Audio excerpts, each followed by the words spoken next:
The mop hit the deck with a wet slap that echoed through the empty corridors of Naval Air Station Oceana at 3:47 hours. Nobody noticed the woman pushing it, just another invisible body in the pre-dawn darkness, cleaning up after warriors who'd never think to learn her name.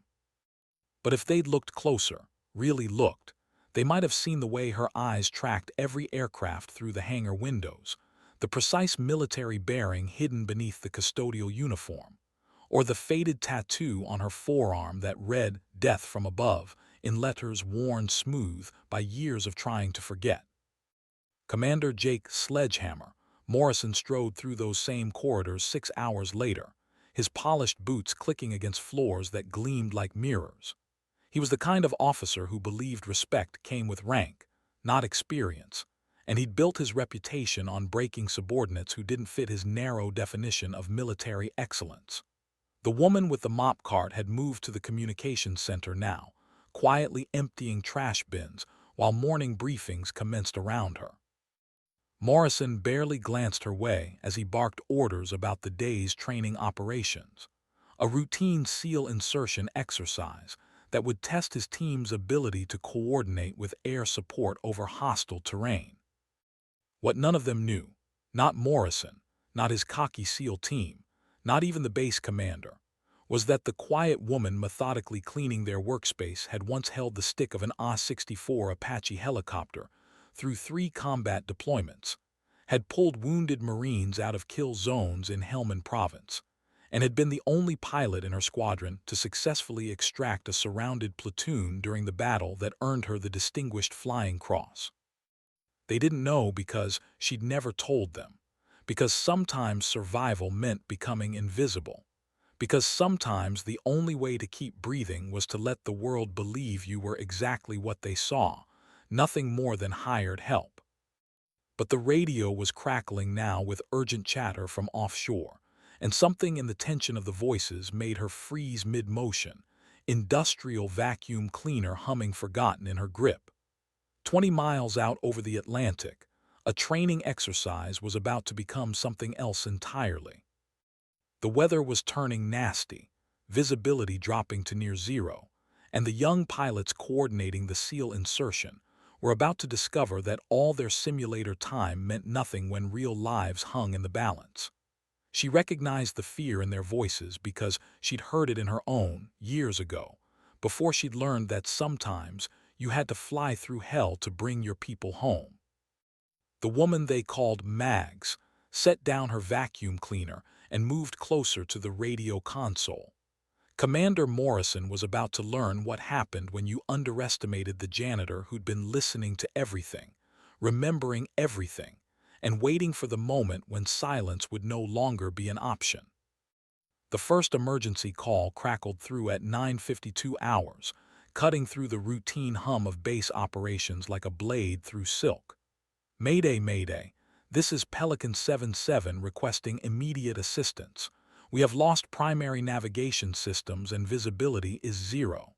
Repeat, we are flying blind with precious cargo aboard.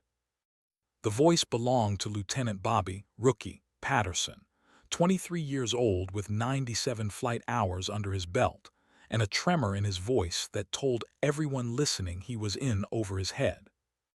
Mags had been restocking paper towels in the communications center when the call came in, but now she stood frozen beside the supply cart, every instinct screaming at her to move, to act, to do something other than watch disaster unfold in real time. The radio operator, a young petty officer named Williams, was already working the channels, trying to establish better contact while Morrison paced behind him like a caged animal. Pelican 77, this is Oceana Base. What is your current position and status of personnel aboard? Williams spoke with practiced calm, but Mags could see his hands shaking as he adjusted frequency dials. She'd worked this room for 8 months, invisible and ignored, but she knew these procedures better than most of the people running them. Oceana Base, we've got 6 SEAL team members aboard for insertion training. GPS is down, compass is spinning, and I can't see past my own rotor blades. We're somewhere over the Atlantic, but I have no idea where. Patterson's voice was tighter now, the reality of his situation sinking in. Fuel state is critical. I've got maybe 20 minutes of flight time remaining.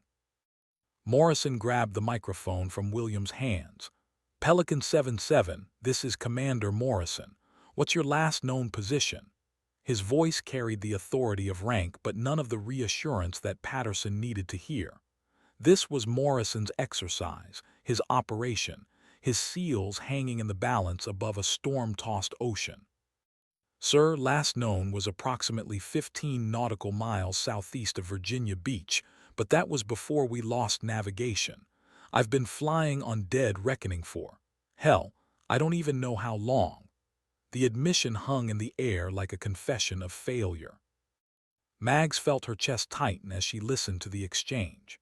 She knew this scenario, had lived through variations of it more times than she cared to remember.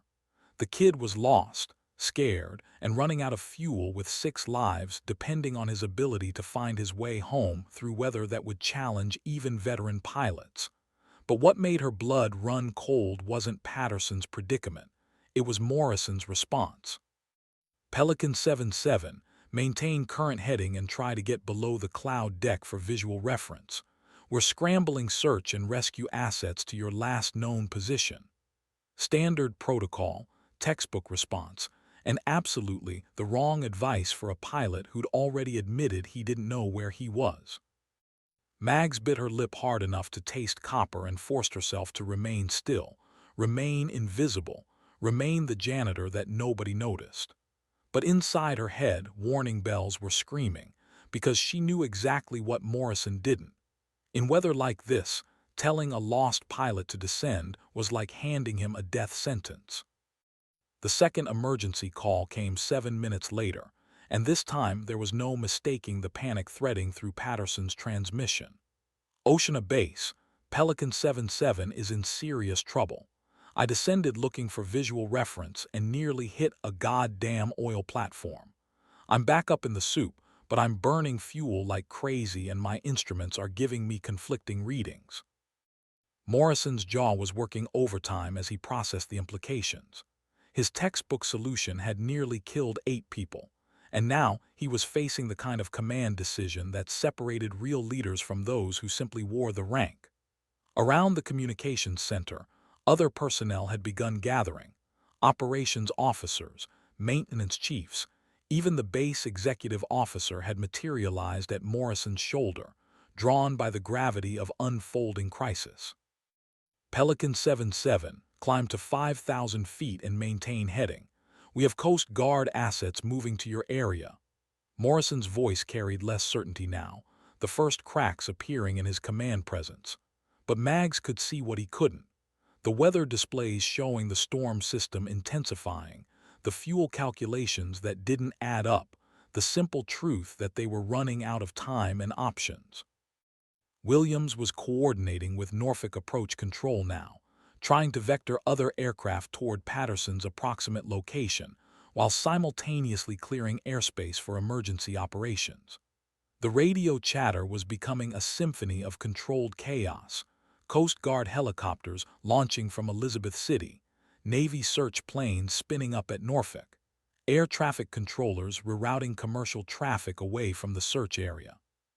But through it all, Mags found herself calculating trajectories and fuel consumption rates, her mind automatically running the numbers that had once been second nature. Patterson had maybe 15 minutes of fuel remaining, assuming he hadn't been burning it at emergency power settings. The search aircraft wouldn't reach the area for at least 20 minutes, and the storm was pushing everything further out to sea, away from land, away from hope. "Ma'am, excuse me, you're going to need to clear this area." The voice belonged to Master Chief Rodriguez, Morrison's senior enlisted advisor, and it took Mags a moment to realize he was talking to her. In the growing crowd of personnel responding to the emergency, the cleaning lady with her supply cart had become an obstacle, someone to be moved aside so the important people could do important work. She nodded without speaking and began pushing her cart toward the door, but something made her pause at the threshold. Maybe it was Patterson's voice, younger now and smaller, asking for bearing to the nearest airfield. Maybe it was Morrison's increasingly desperate attempts to coordinate a rescue he didn't have the expertise to manage. Or maybe it was the simple, crushing knowledge that 8 people were about to die because pride and protocol mattered more than experience and truth. "Chief Rodriguez," she said quietly, not turning around. "The pilot needs to know about the fishing fleet." Rodriguez looked at her like she'd started speaking in tongues. "What fishing fleet?" 40 miles southeast of Virginia Beach. They'll be running with lights, riding out the storm in the deep water channels. If he can find them, he can use them for navigation reference." Her voice was steady, matter-of-fact, as if she were discussing the weather rather than a life-or-death tactical consideration that nobody else in the room had thought of. The silence that followed her words stretched like a held breath, thick with confusion and barely suppressed irritation. Rodriguez exchanged a glance with Morrison, both men clearly wondering why the cleaning lady was still talking, still offering opinions on military operations that were none of her concern. Around the communications center, other personnel shifted uncomfortably, the social hierarchy of military order suddenly disrupted by an unexpected voice from the invisible margins. "Ma'am, I appreciate your concern, but we have qualified personnel handling this situation," Morrison said, his tone carrying just enough edge to remind everyone present that rank and expertise weren't negotiable concepts in his Navy. "Chief Rodriguez, please escort our civilian contractor to an appropriate location." But Mags didn't move, and something in her stillness, the way she held herself, the quiet authority in her posture, made Rodriguez hesitate. He'd been around military personnel for 23 years, and he'd learned to recognize the difference between someone who belonged and someone who was just visiting.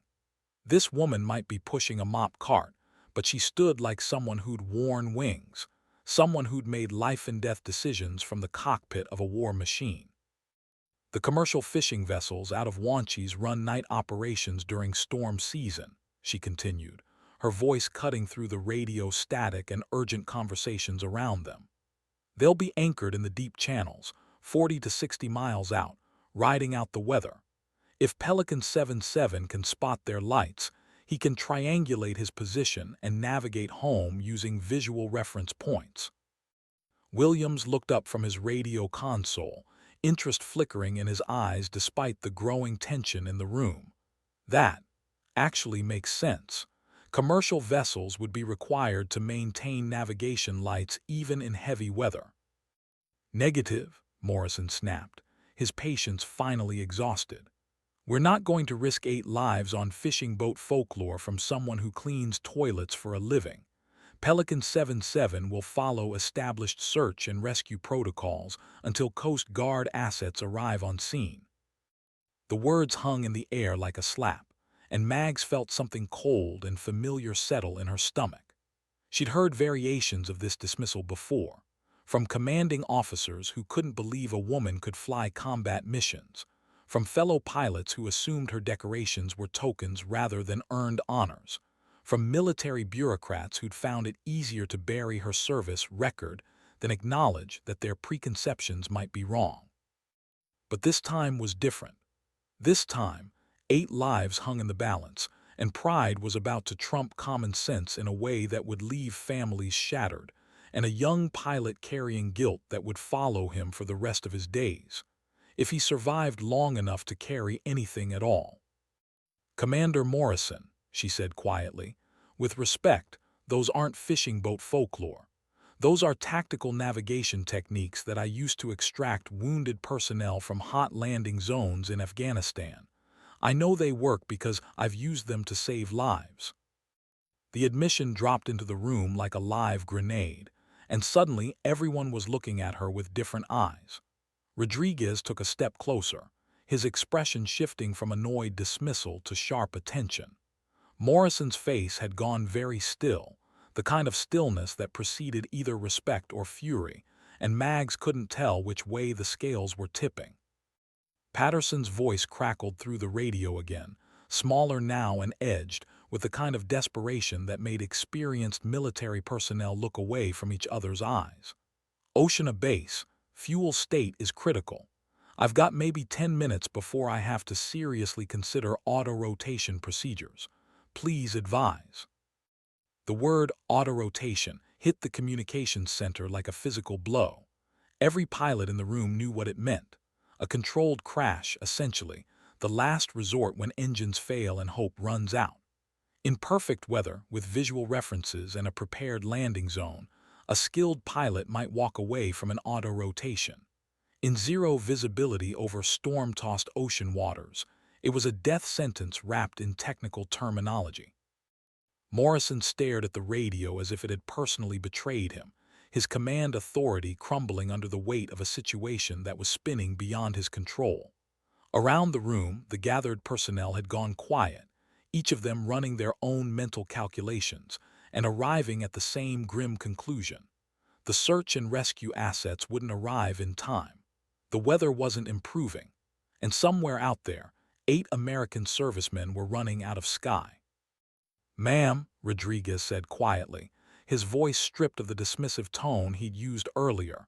"What did you say your name was?" She looked at him for a long moment, weighing the cost of truth against the price of continued silence.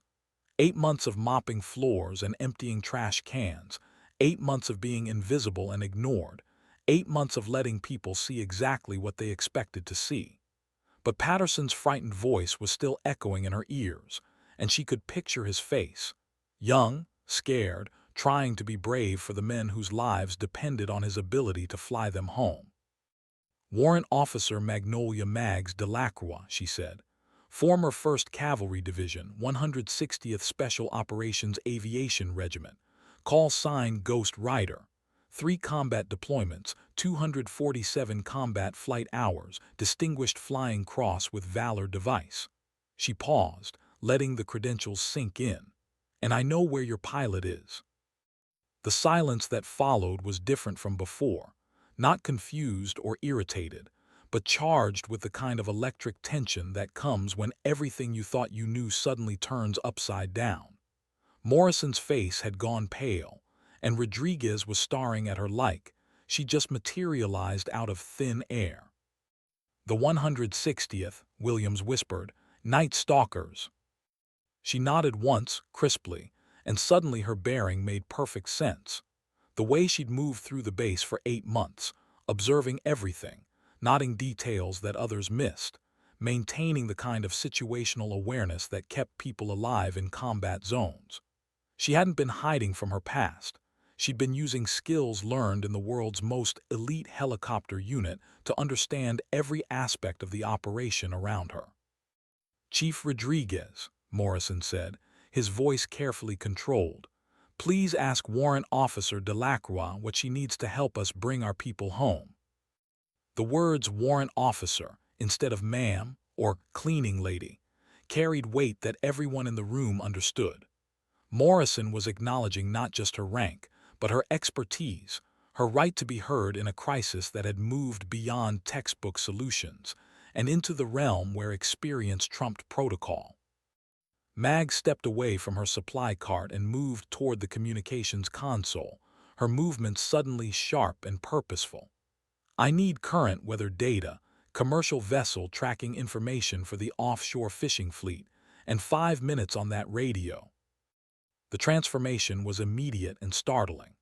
The woman who had spent 8 months pushing a mop cart and emptying trash bins was gone, replaced by a combat veteran, whose quiet competence filled the communications center like a change in atmospheric pressure.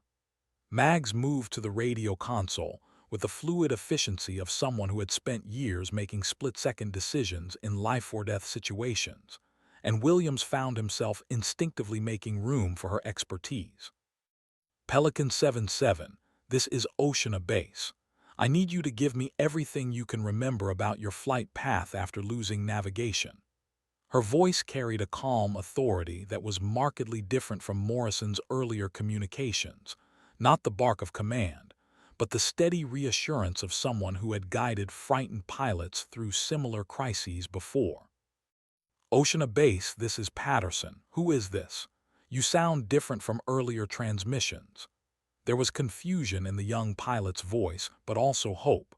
The change in tone hadn't gone unnoticed, and in his desperate situation, any variation in routine felt like possibility. My call sign is Ghost Rider Pelican 77. I'm going to help you find your way home, but I need you to think carefully and give me detailed information. Can you do that for me? The nickname carried weight that transcended rank. In military aviation, call signs were earned, not assigned, and they spoke to a pilot's skill, character, and reputation in ways that formal rank never could. Ghost Rider, wait, are you 160th? Patterson's voice had sharpened with interest. Even green pilots knew about the Night Stalkers, the Army's elite special operations helicopter unit that flew the missions nobody else could fly, in weather nobody else would attempt, to places nobody else dared to go. Former 160th, current problem solver, Mags replied. Now talk to me about your flight path. After you lost navigation, which direction did you turn? Did you see any lights below the cloud deck before you climbed back up? Any radio towers, oil platforms, commercial vessels?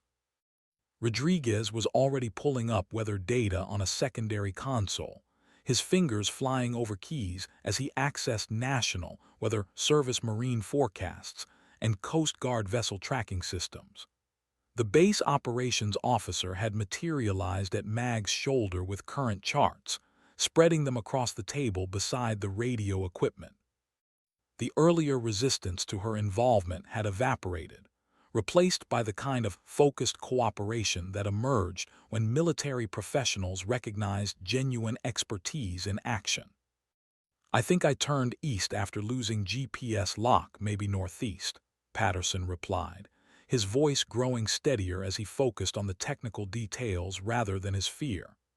I did see some lights before I climbed. Looked like a cluster of vessels maybe 5 miles south of my position.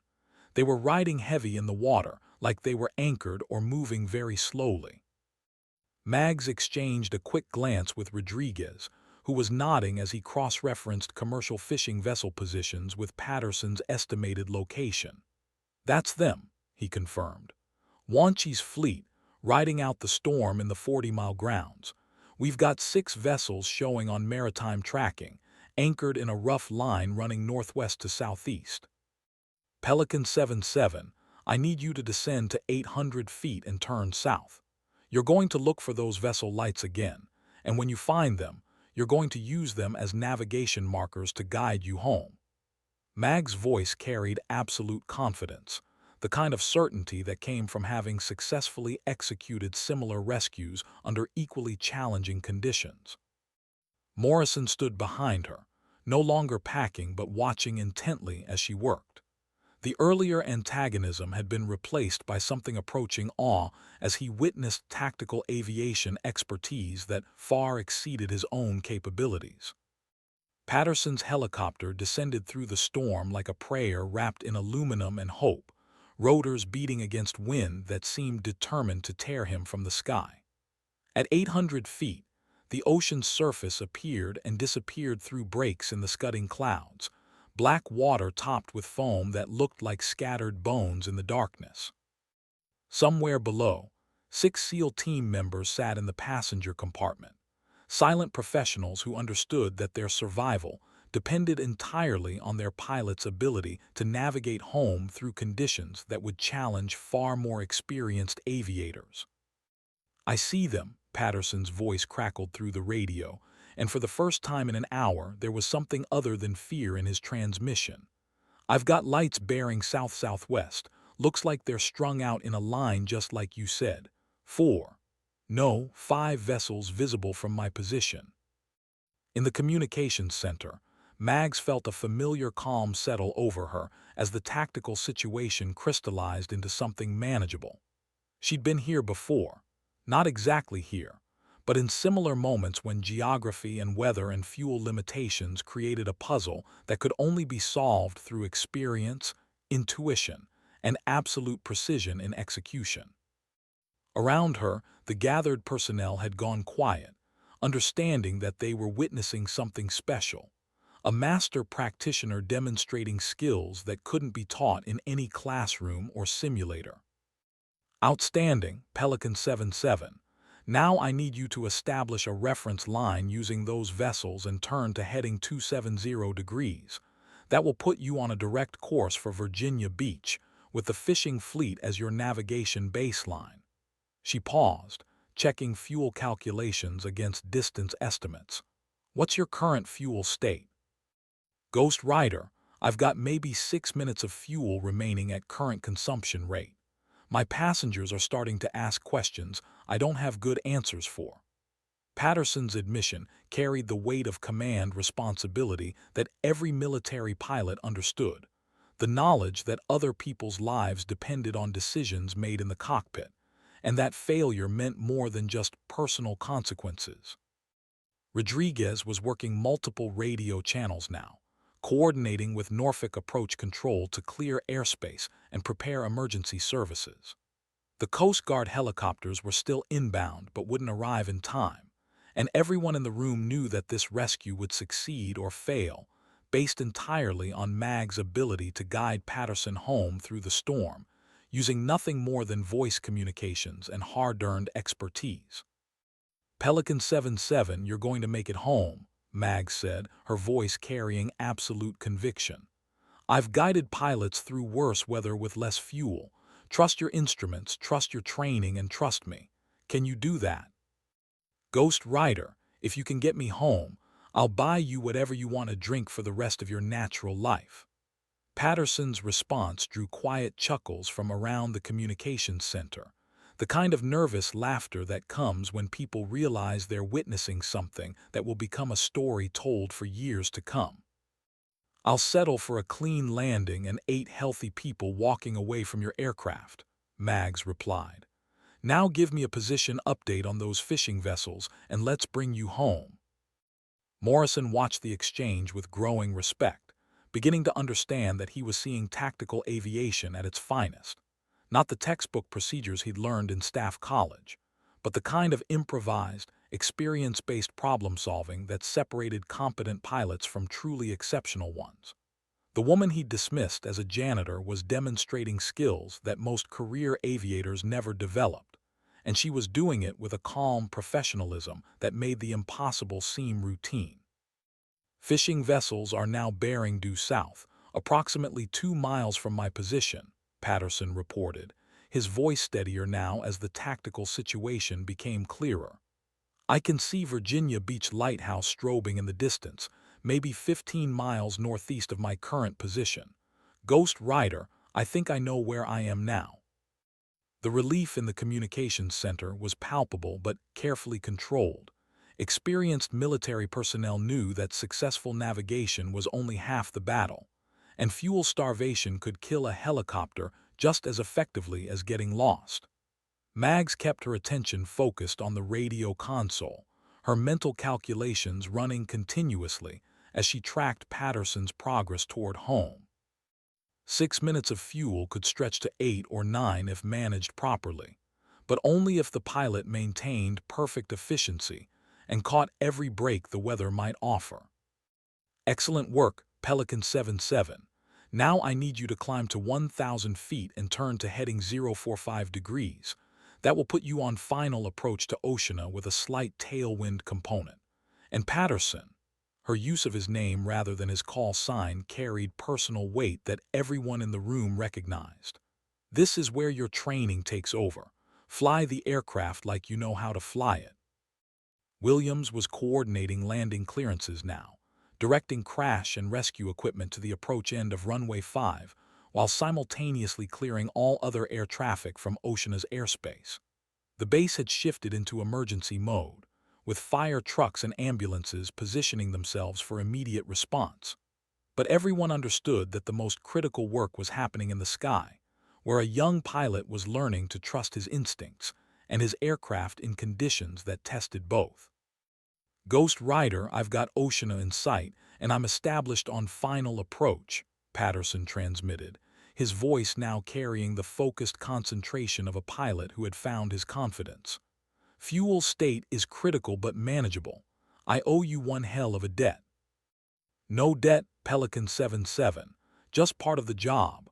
Mag's response was matter-of-fact, but Rodriguez noticed the slight relaxation in her shoulders, the first sign she'd shown of the tension she'd been carrying throughout the emergency.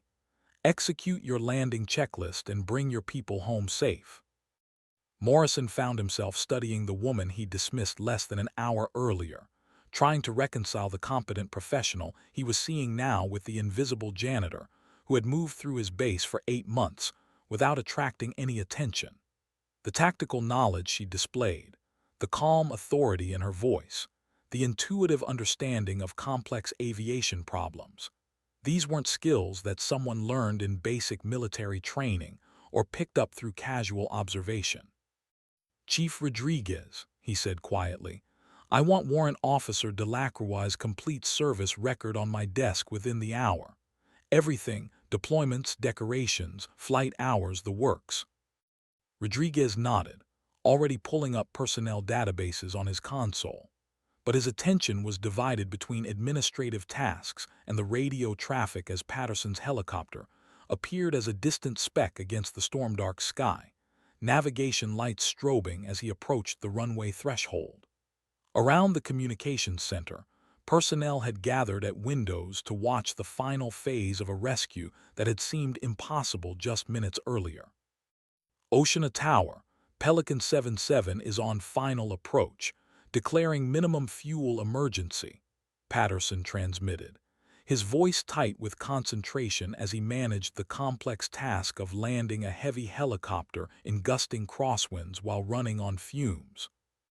The successful conclusion was no longer in doubt, but everyone watching understood they had witnessed something remarkable, not just a successful rescue, but a demonstration of expertise that transcended rank, gender, and preconceptions about who belonged in the brotherhood of military aviation.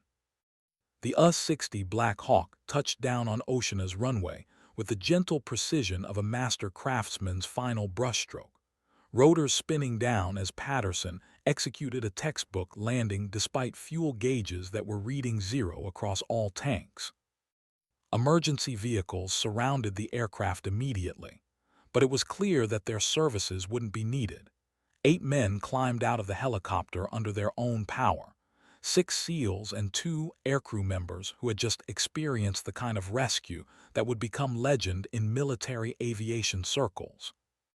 In the communications center, the gathered personnel erupted in spontaneous applause, but Mags had already stepped back from the radio console, her job completed, and her brief return to the spotlight finished.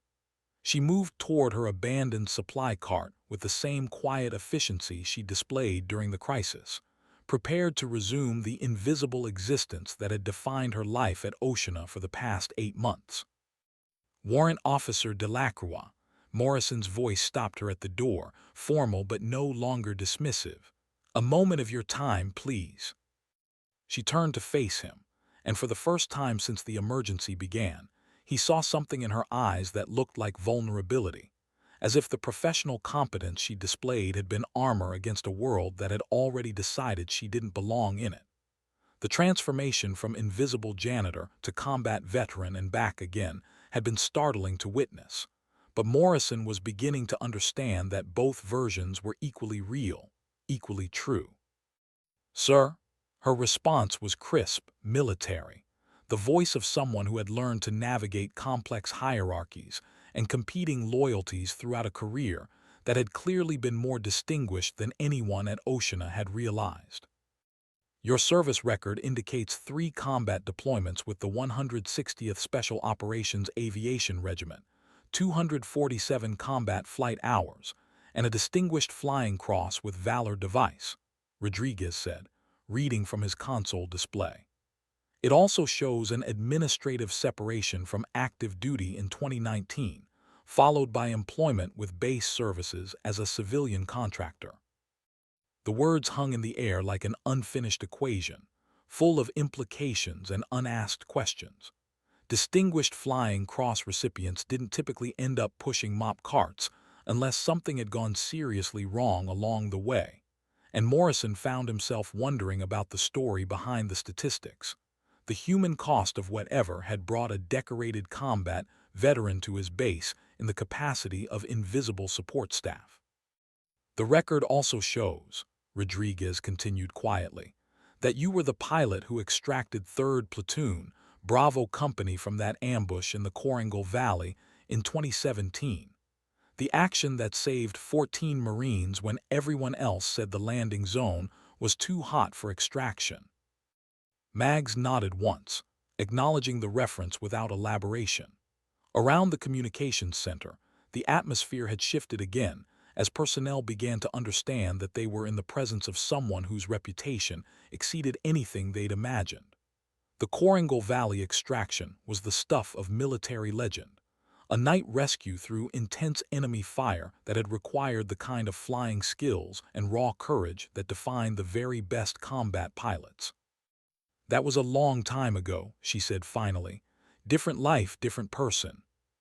Morrison studied her face, seeing now what he'd missed before. Not just the tactical competence she displayed during Patterson's rescue, but the weight of experience that came from making life-and-death decisions in the cockpit of a war machine. The quiet authority that belonged to someone who had earned the respect of the most elite military units through performance under fire. Maybe not so different, he replied. Maybe just temporarily misplaced. Patterson appeared in the communications center doorway 20 minutes later, still wearing his flight suit and the slightly stunned expression of someone who had just walked away from what should have been a fatal accident.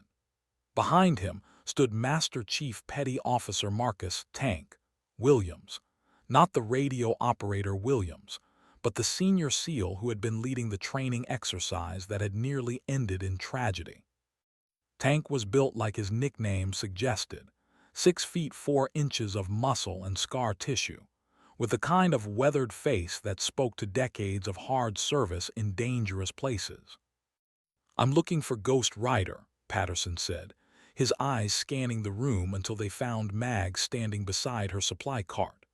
"Ma'am, I owe you my life, and the lives of 7 other people who are going home to their families tonight because of what you did." The formal nature of his address wasn't lost on anyone present.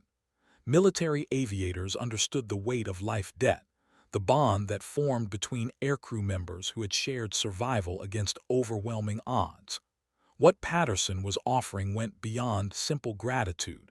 It was the kind of recognition that transcended rank and created obligations that lasted lifetimes. "You don't owe me anything, Lieutenant," Mags replied. "You flew your aircraft home through impossible conditions. I just helped you remember where home was."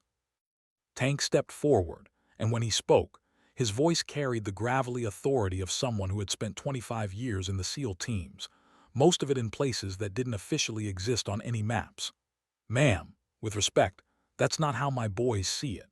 Those 6 SEALs who climbed out of that helicopter have been talking, and they know what happened up there. They know the difference between routine assistance and the kind of flying expertise that saves lives when everything else fails." Morrison watched the interaction with growing fascination, beginning to understand that what he was witnessing went beyond a simple thank you session. The military was built on hierarchies and protocols, but it also recognized excellence in its purest form, the kind of competence under pressure that created legends and inspired the kind of loyalty that couldn't be commanded, only earned. "Ghost Rider," Tank continued, "my team would like to know if you'd be willing to join us for drinks at the Anchor Club tonight. Nothing fancy, just warriors recognizing a warrior. And if you're willing, we'd like to hear about Coringal Valley." The offer hung in the air like a challenge and an invitation combined. The Anchor Club was sacred ground for naval aviators and special operations personnel, a place where war stories were shared, and reputations were built through the kind of mutual respect that transcended service boundaries. Being invited to share stories, there was recognition of the highest order, acknowledgement that you belonged among the brotherhood of people who had risked everything in service to others. Mags looked around the room, taking in the faces of people who had seen her as invisible for 8 months and were now looking at her with something approaching awe.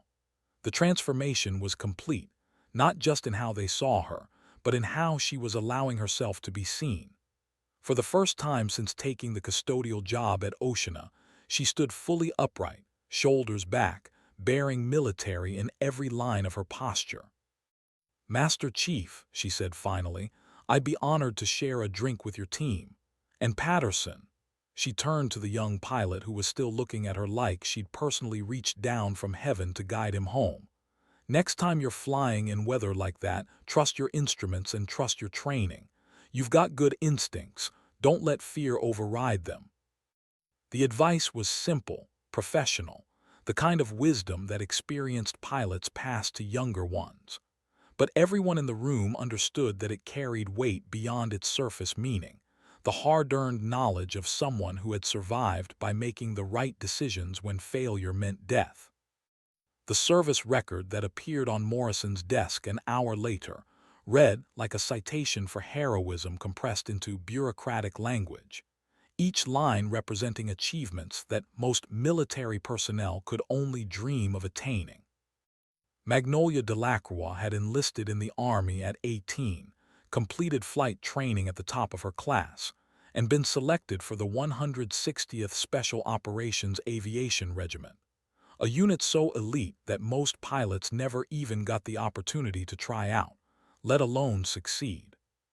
3 combat deployments to Afghanistan, 247 combat flight hours, 17 successful medical evacuations under fire, 4 reconnaissance insertions into denied territory, and the Koringal Valley extraction that had saved 14 Marines when 3 other helicopters had been turned back by enemy fire, so intense it had been compared to flying through a thunderstorm made of bullets and rockets. But it was the final entry that made Morrison lean back in his chair and stare at the document with something approaching disbelief. Administrative separation from active duty, October 2019. Reason: failure to conform to military appearance standards and conduct unbecoming an officer. The clinical language couldn't hide what it really meant. Magnolia Delacroix had been forced out of the Army not because she couldn't fly, but because someone had decided she didn't fit the image of what a military pilot should be. Rodriguez entered Morrison's office without knocking, carrying a steaming cup of coffee and the kind of expression that suggested he had news that wouldn't be.